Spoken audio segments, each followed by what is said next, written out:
हमें इसमें नहीं होना चाहिए। मैं कहता गया कि हमारे लोगों को किसी और की जंग में कुर्बान किया जा रहा है। 80,000 हमारे लोग कुर्बान हुए। कोई पाकिस्तान में टीटीपी नहीं थी।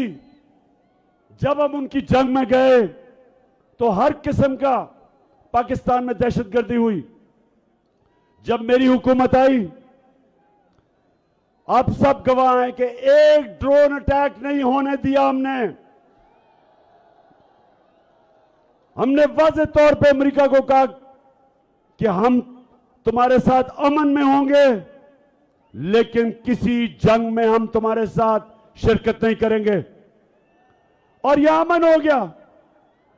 अब स्वात के अंदर जो हो रहा है और कबायली इलाके में भी, जो पुराना कबायली इलाका था, मैं आज फेडरल गवर्नमेंट से पूछता हूं कि आप जिम्मेदार हैं इसके। आपने कैसे इजाजत दी?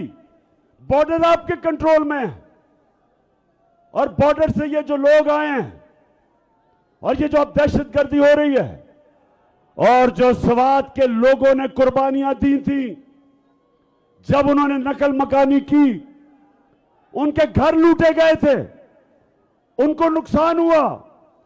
जो ज़कात देने वाले थे, नकल मकानी के बाद ज़कात लेने वाले बन गए। कुर्बानियां दी लोगों ने। हमारे सरबराह हमें अमेरिका की जंग में लेके गया और कुर्बानी अवाम ने दी, खास तौर पे कबायली इलाके की अवाम और स्वात की और मलाकंड की अवाम ने।